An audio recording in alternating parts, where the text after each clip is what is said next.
Millionaire CEO smiled. "Beat me at chess and I'll marry you." The black janitor defeated her in 3 moves. "Really? Is that the best you could hire?" Victoria Sterling didn't bother to lower her voice as she watched the man pushing the cleaning cart down the marble hallway of her company. The 42nd floor of Sterling Industries gleamed under the late afternoon lights when she made that snide comment to her assistant, loud enough for David Washington to hear every venomous word. David was 38 years old and never imagined that a simple job as a janitor would become the catalyst for one of the most epic acts of revenge the corporate world had ever seen. But at that moment, he just continued organizing his cleaning supplies with the same unshakable calm he had displayed for months. Victoria, meanwhile, was immersed in her solitary game of chess, a ritual she practiced religiously after every big deal. At 35, she had turned the company she inherited from her father into a $500 million empire, trampling anyone who dared question her methods or her authority. "Jennifer, explain to me how someone like that got through employee screening." Victoria gestured dismissively toward David without even looking directly at him. "I mean, look at him. He's exactly the type who usually causes problems." David stopped cleaning and looked directly at her for the first time. Something in his eyes made Victoria frown, a disturbing serenity that didn't match the submissive reaction she expected to provoke. "Sorry to bother you, Mrs. Sterling," David said in a calm, polite voice. "I noticed you're playing the French defense. Interesting move against the king's pawn opening." The silence that followed was deafening. "Jennifer," the assistant choked discreetly while Victoria stood open-mouthed. "How did a janitor know chess terminology? You play chess?" Victoria asked, her voice laden with disbelief and a hint of cruel amusement. "A little," David replied modestly, but his eyes sparkled with something she couldn't quite identify. Victoria let out a loud, arrogant laugh. "How adorable. The janitor plays chess." She turned to Jennifer. "Are you recording this? We have to document this historic moment." A wicked idea began to form in her privileged mind. Victoria Sterling had always loved humiliating people she considered inferior, and here was the perfect opportunity to make a spectacle. "You know what, David," she said, pronouncing his name with exaggerated sarcasm. "I'll make you a proposal that will go down in the history of this company. If you can beat me at a game of chess, I'll marry you." The words echoed through the office like a bomb. Jennifer let out a horrified gasp while some employees passing by in the hallway stopped to listen. "Obviously, it's a joke," Victoria continued, laughing as if she had told the best joke of the century. "But it'll be fun to watch you try. What do you say? Do you accept the challenge? Or are you going to pretend you have something more important to clean?" David remained silent for a long moment, his eyes scanning the board with an intensity that made something strange happen in Victoria's stomach. For a split second, she almost felt nervous. "I accept," he said simply, pulling up a chair. Victoria had no idea she had just challenged a man who held secrets, capable of turning her privileged life into a public nightmare. While she laughed at her own genius in humiliating an employee, David adjusted the pieces on the board with precise movements that revealed much more than they appeared to. There, in front of all the looks of contempt and cruel amusement, he maintained the same serenity of someone who had faced much worse storms and lived to tell the story. The match began with Victoria making her favorite opening move, the Queen's Gambit, with the arrogance of someone who had never lost a single match in all the corporate events she had attended. She moved the pawn with a theatrical flourish, smiling at Jennifer, who was discreetly recording everything on her cell phone. "I hope you at least know how the pieces move," Victoria sneered, leaning back in her leather chair as if she were watching a comedy show. "It would be too embarrassing if I had to explain the basic rules to my future husband."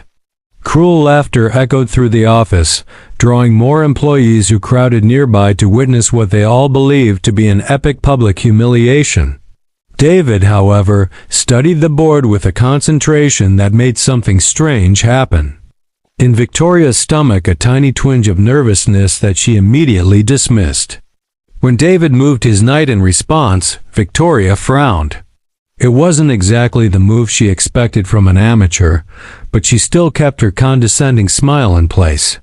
"Interesting," she muttered, more to herself than to him. "I learned."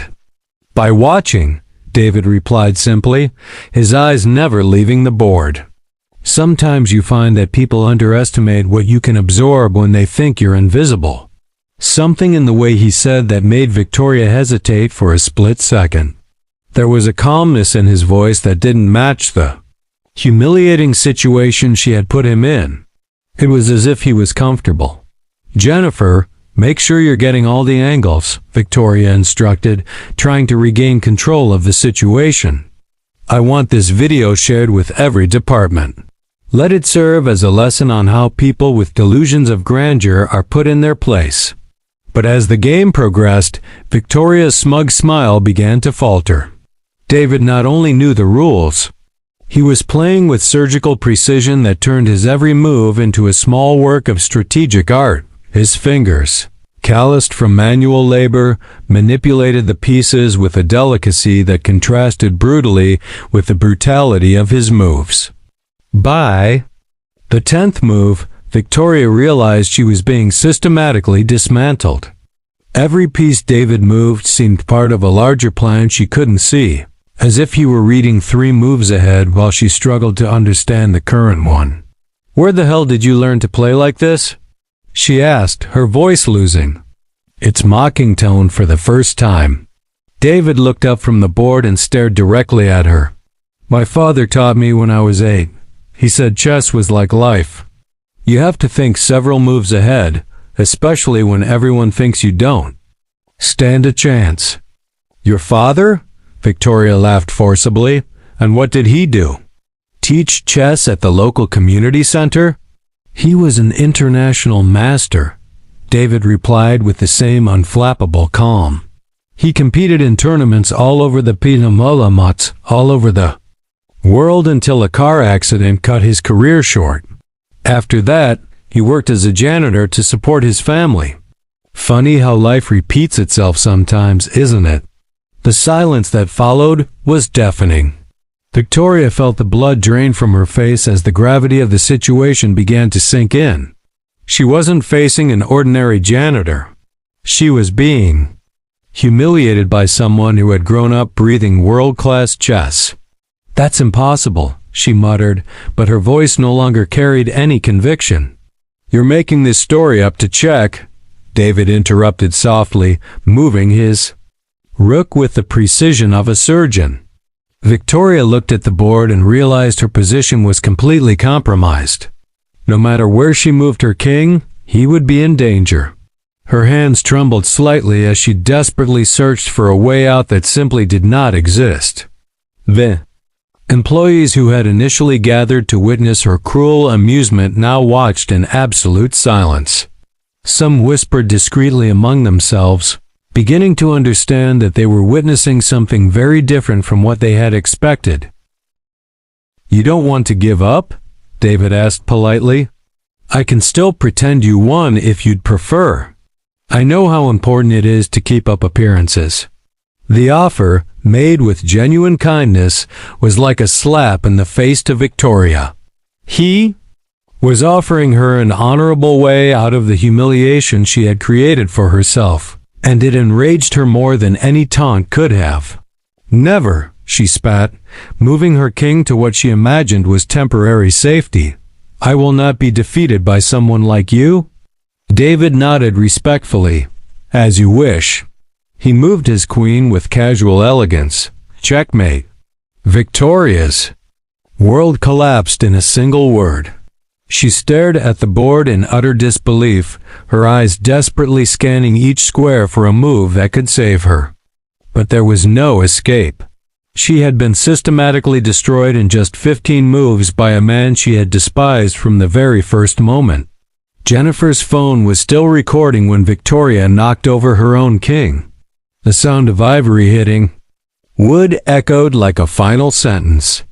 The employees around them remained silent, all realizing they had just witnessed something that would completely rewrite the power dynamics in that company. Each new humiliation only strengthened something inside David that his oppressors couldn't see, a silent force fueled by the very injustice they tried to impose on him. What that privileged woman didn't know was that every act of contempt was writing her own sentence of defeat, and that the man sitting across from her held secrets capable of transforming her perfect life into something completely different. The video of the match went viral throughout the company in less than 24 hours. Jennifer, following Victoria's direct orders, had shared the images in all internal groups with a caption, "When you promise to marry the janitor and he actually wins, is that legally binding?" Victoria hoped that David's public humiliation would be the end of the story. Instead, it created something much worse: genuine curiosity about who this man was who had destroyed the most feared CEO in the city in a game of chess, Miss Sterling. Dr. James Mitchell, the company's corporate lawyer, knocked on her office door the next morning. "We need to discuss some legal complications related to yesterday's video." Victoria barely looked up from her reports. "What complications?"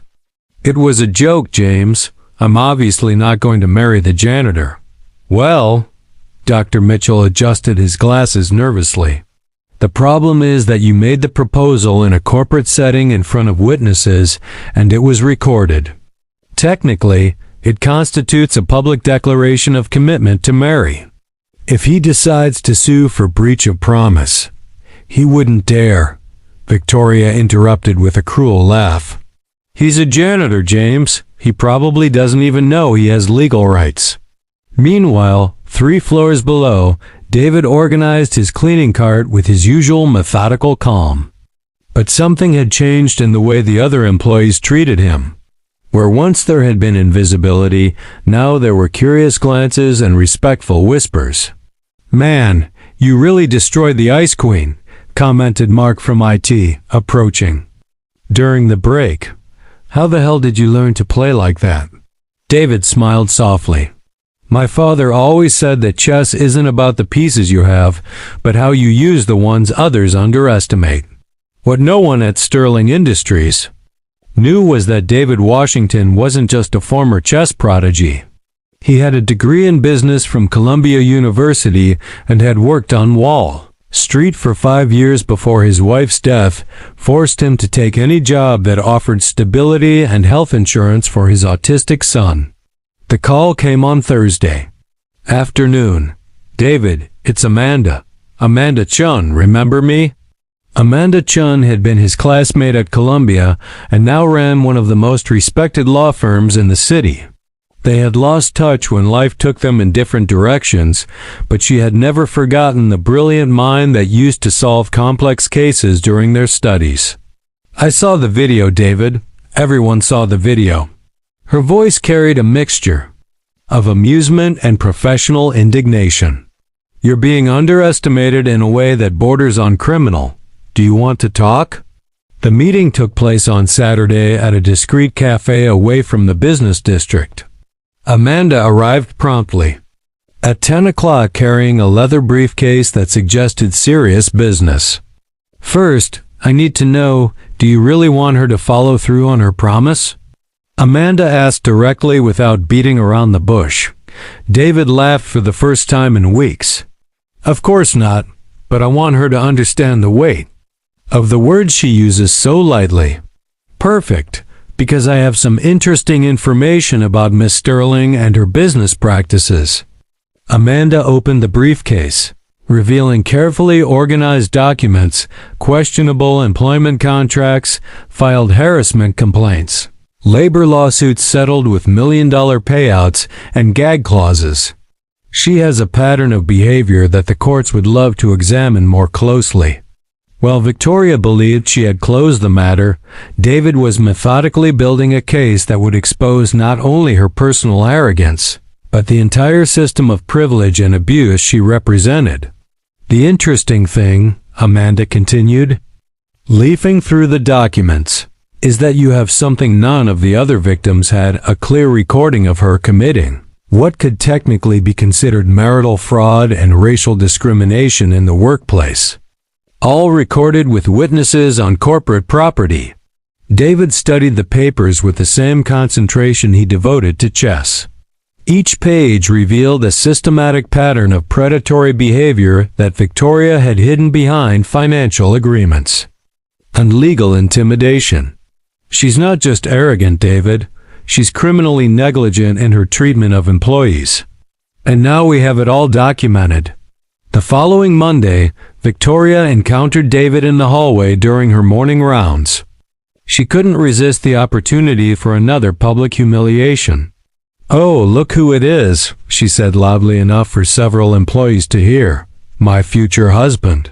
I hope you're not planning our honeymoon because I have some bad news for you." David stopped, turned slowly, and faced her with that disturbing serenity she was beginning to hate. "Actually, Miss Sterling, I have some news for you as well. But perhaps you'd prefer to hear it in private." "I have nothing to discuss with you," Victoria replied dismissively.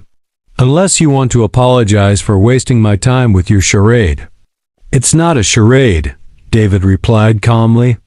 "And it's not just between us anymore." For the first time since the chess match, Victoria felt a twinge of unease. There was something in his voice, a quiet confidence that suggested knowledge she didn't have.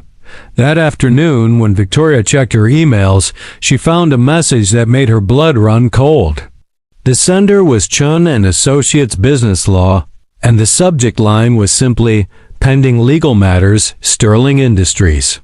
For a moment, as she read the first lines of the formal legal notification, Victoria felt the world sway around her. But anyone watching from afar would have noticed that it wasn't fear that made her hands shake as she held the document. It was the furious anger of someone who realized they had completely underestimated their opponent and now had to face the consequences of years of cruelty, disguised as corporate power. The extraordinary board meeting was called for Thursday at 9 in the morning. Victoria arrived confident, expecting to discuss strategies for eliminating the problem of the troublesome janitor who had dared to sue her. What she found was an icy silence and faces that avoided her direct gaze.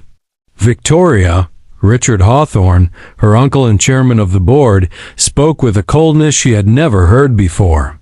"We need to talk about some irregularities that have been brought to our attention." Amanda Chun sat at the head of the conference table, surrounded by open folders and documents arranged with surgical precision.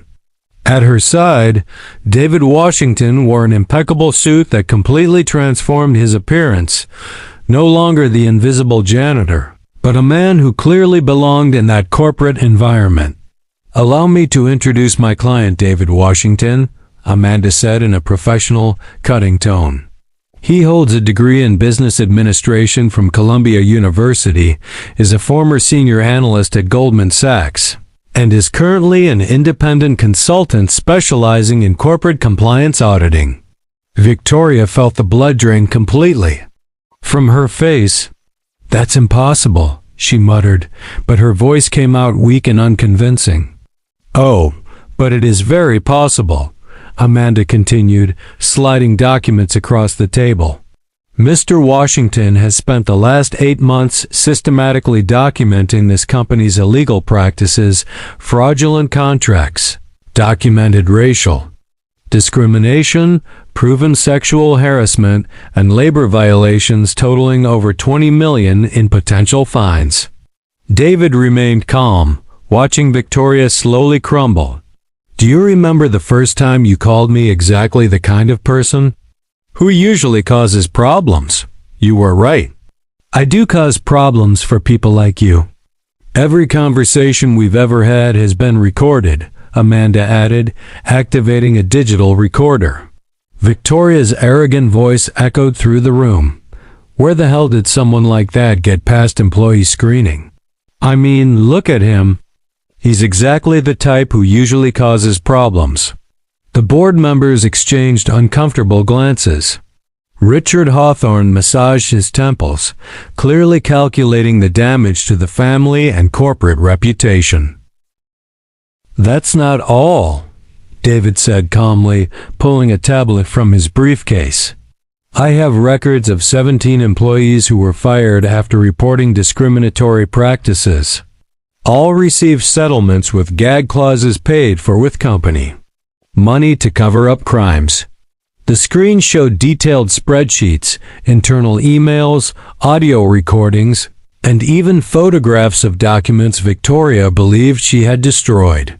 Each piece of evidence had been collected methodically during months of work as a janitor, a job that gave him access to offices, computers, and private conversations that no one imagined were being documented. "How did you?" Victoria began, but her voice failed her completely. "Invisible people see everything," David replied simply. "You talk in front of janitors as if we were furniture. You throw confidential documents in the trash without a second thought. You leave computers unlocked because you think help can't read." Amanda opened another folder. "We also have the text messages Miss Sterling sent to other executives mocking the uninformed monkey who dared to challenge her to chess. These messages were sent from her company phone, which constitutes use of company property for racial discrimination." The silence in the room was broken only by the sound of Victoria choking. Richard Hawthorne closed his eyes, realizing that his niece had destroyed not only her own career, but potentially the entire family reputation. "How much do you want?" Victoria asked desperately. "I can pay any amount. We can settle this discreetly." David smiled for the first time in the meeting. "We don't want your money, Victoria. We want justice and full transparency." Amanda activated her laptop, displaying a press release that had already been drafted. "In 2 hours, this story will be public. All the recordings, all the documents, all the fraudulent contracts. The media already has copies of everything." "You can't do this to me," Victoria screamed, completely losing her composure. "I built this company. I am this company." "You were this company," Richard Hawthorne corrected coldly, signing a document Amanda had prepared. "The board has voted unanimously for your immediate removal from all positions. Your access to the systems is revoked. Your corporate account is frozen, and you have until the end of the day to clear out your office." Tears began to stream down Victoria's face, not tears of remorse, but of pure anger at realizing she had been completely outmaneuvered by someone she considered intellectually inferior. "You know what the most ironic part is?" David asked, calmly, rising from his chair. "If you had treated me like a human being from day one, I never would have started documenting your illegal practices. Your own arrogance is what destroyed you." At that moment, as Victoria Sterling discovered that her privileged life was completely falling apart before her eyes, one question hung in the air.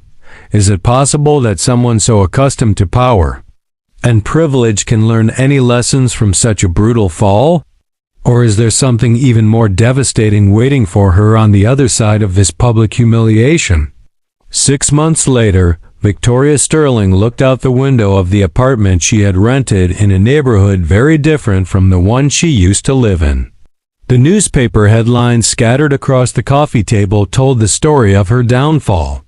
Former CEO convicted of racial discrimination. Sterling Industries pays $50 million in labor settlements. The janitor who brought down a corporate empire. The criminal case had resulted in 2 years of probation and fines that consumed most of her personal fortune. But the real punishment was social. Her former circles of friends had evaporated like morning mist. and no reputable company would hire someone with a reputation in tatters. Meanwhile, David Washington walked the halls of Sterling Industries with a completely different name tag, Director of Compliance and Diversity. The company, under new management, had offered him an executive position with a six-figure salary, an offer he accepted on the condition that he implement genuine inclusion programs. Mr. Washington, Janitor, Victoria's former assistant, approached him with a report. The third quarter numbers show a 30% increase in productivity since we implemented the new diversity policies. David smiled, remembering how the same Jennifer had recorded his humiliation months ago. Funny how people work better when they feel respected, isn't it? The transformation of the company had been radical. The toxic environment created by Victoria had given way to a corporate culture based on real merit, not privilege or appearances. Employees once silenced by fear now contributed actively, and the company experienced unprecedented growth. Amanda Chun visited regularly to monitor the ongoing processes. David, I just received confirmation. The last of the 17 former employees who were discriminated against has agreed to return to the company with promotions and appropriate compensation. And Victoria? David asked without malice, just genuine curiosity. Trying to rebuild her life.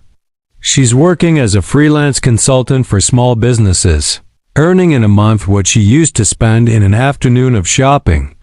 Amanda replied, pausing. Ironically, the work is teaching her humility for the first time in her life. That afternoon, David ran into Victoria in the elevator of an office building where she had gone for a job interview. The initial silence was broken by her. I wanted to apologize, Victoria said, her words laden with a humility David had never heard before. Not just for what I did to you, but for everything, for the person I was. David studied her. For a moment. You know what the difference is between us, Victoria? You've always measured people by what they seem to have. I've learned to measure them by what they really are. When the elevator doors opened, Victoria hesitated. Have you been able to forgive me? I didn't need to forgive you. David replied calmly. I needed justice to be done. Forgiveness was just a consequence. Today, 2 years after that fateful chess game, David Washington is nationally recognized as an expert in corporate diversity. He lectures at universities, consults for large companies, and writes articles that are referenced in the field. His son, who once needed basic health insurance, now attends the best private school in town. Victoria Sterling, meanwhile, has learned to live on a limited budget, work 60 hours a week on projects that barely pay her bills, and has discovered that respect must be earned every day, not bought with social status.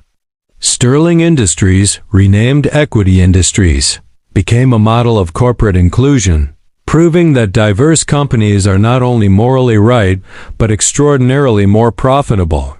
David Washington's story proves a universal truth: the best revenge is not to destroy those who hurt you, but to build something so great that the evil they tried to inflict on you becomes irrelevant. He wasn't satisfied with bringing Victoria down. He rose to a level where her opinion simply didn't matter anymore.